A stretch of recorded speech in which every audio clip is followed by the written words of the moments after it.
Если весной этого года, как вы все помните, в рамках подготовки к спортивному фестивалю «Зимняя Ибица» мы начали с эпохи мезолита и лыжи Иркопа. Потом мы вернулись в эпоху палеолита. Все вы помните, наверное, наш логотип рыбы с рогами и работу компании Ibiza Production с проектом гастрономического фестиваля «Черенегаш». Ну и сейчас мы погрузились в эпоху раннего железного века. Каким образом вот это все получилось? Когда к нам приезжала модельер Алиса Толкачева, мы подготовили большую культурную познавательную программу ее пребывания в столице Республики Коми. И одним из пунктов нашего посещения стал археологический музей КНЦ.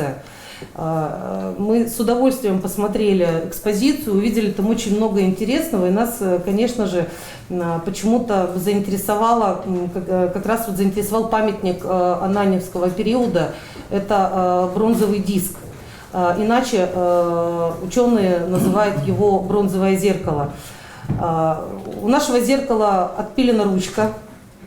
По периметру сделаны небольшие отверстия и изображен рисунок. Вполне вероятно, вот это зеркало, оно было, после того, как оно перестало практически использоваться, вероятно, оно украшало одежду в виде бляхи.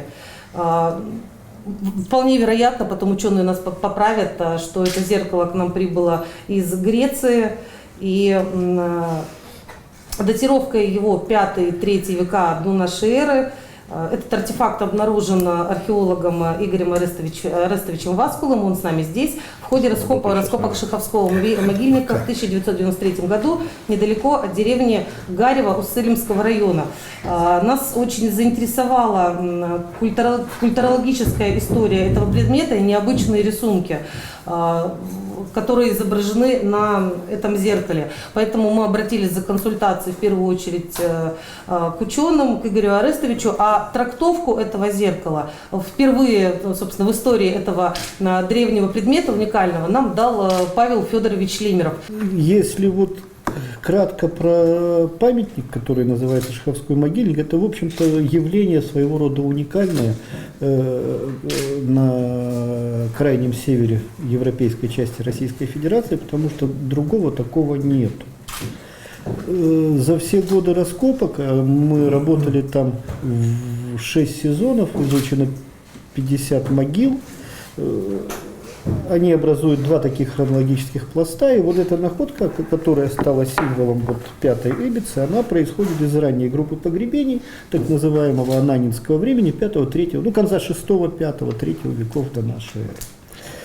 Чем вот интересен этот памятник? Кроме того, что вот, значит, соответственно, нам впервые удалось произвести палеоантропологические определения для, представляете, 2500 лет от наших дней. То есть мы знаем возраст погребенных, пол, несмотря на малочисленность культурных остатков, обряд погребения. Ну, это вот замечательно. Внутримогильные сооружения, в частности, впервые были изучены погребения в лодках. Вот у нас 9 погребений в лодках этого времени, а поскольку Печора река серьезная, то длина лодок от 3 до 6 метров. Смотрите, какие. Ну, вот что касательно вот этой бляхи, она найдена в погребении 26. В котором мы обнаружили черепа 2 взрослых мужчин. Ну, наверняка вы знаете, что вот такие череп пользовался у многих народов особым почитанием, так как там самая главная душа, самая сильная зарождалась, в том числе и у финно-угорских народов. Он вырезан, по всей видимости, из бронзового зеркала в конце первого тысячелетия до нашей эры, с 5 по 3 века и позже немного, да, бытовали такие зеркала с валиком по краю и с боковой ручкой. Валик обрезали, ручку отломали, и получилась бляха, по диаметру которой, да, пробили, соответственно, по окружности которой, вернее, пробили дырочки, и она на что-то нашивалась. Или была основой чего-то, к чему что-то пришивали, потому что все вот эти красивые вещи в зверином стиле были в куче. Ну,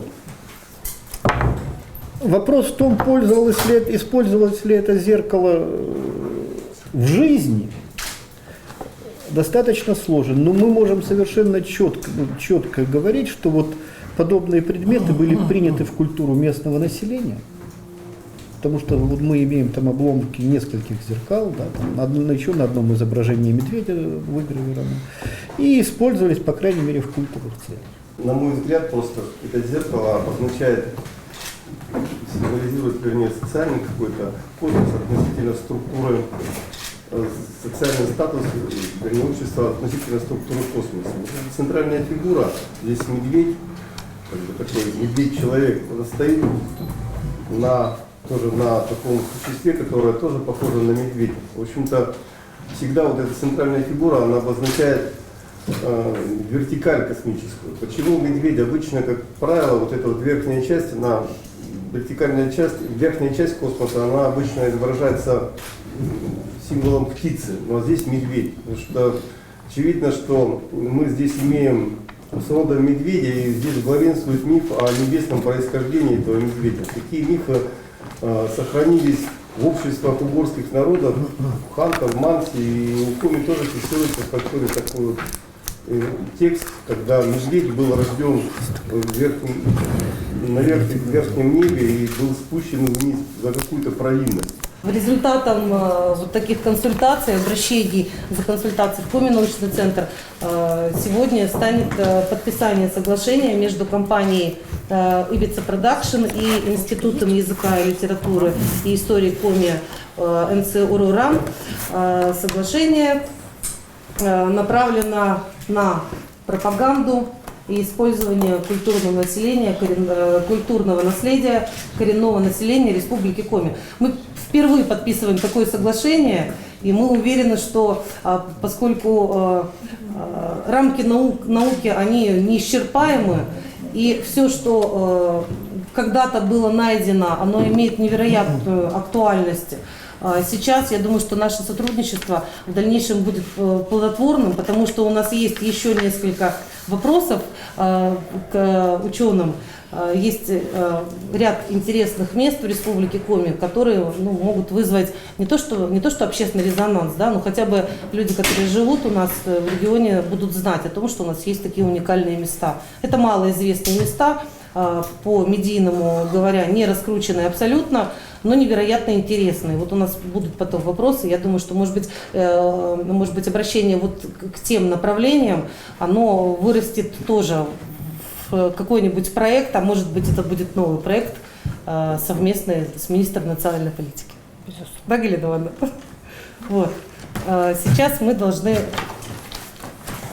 Как это правильно делается, Галина Ивановна? Написать соглашение. Сначала... Берем ручку да и подписываем. Да. Уважаемые коллеги, на самом деле такое соглашение должно было бы, наверное, быть подписано уже давно, еще изначально, когда Ибица только затевалась.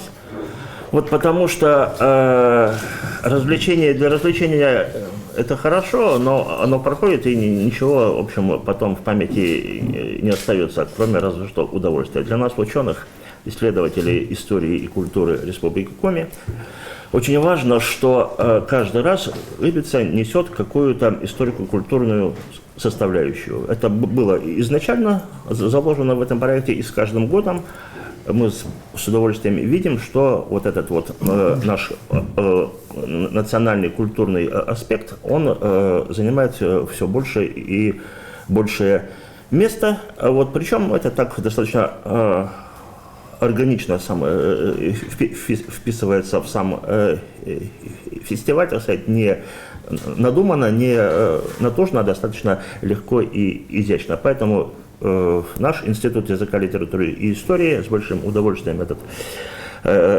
договор, это соглашение подписывает, и мы надеемся действительно, что наше сотрудничество будет развиваться, и это будет и полезно для всех и, безусловно, интересно, потому что то, о чем сегодня Игорь Юрьевич и Павел Федорович рассказывали, поверьте мне, это только малая толика того, что ученые знают и могут рассказать.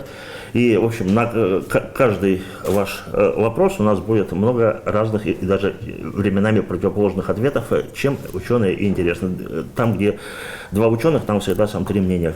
Поэтому давайте подпишем. Поэтому давайте чаще ходить в музеи и задавать вопросы ученым. Я даже и печать с собой захватил, чтобы потом не отвертелись. В смысле мы? Мы, да. Мы-то теперь не отстанем. Торжественно обмениваемся, запечатляем этот процесс.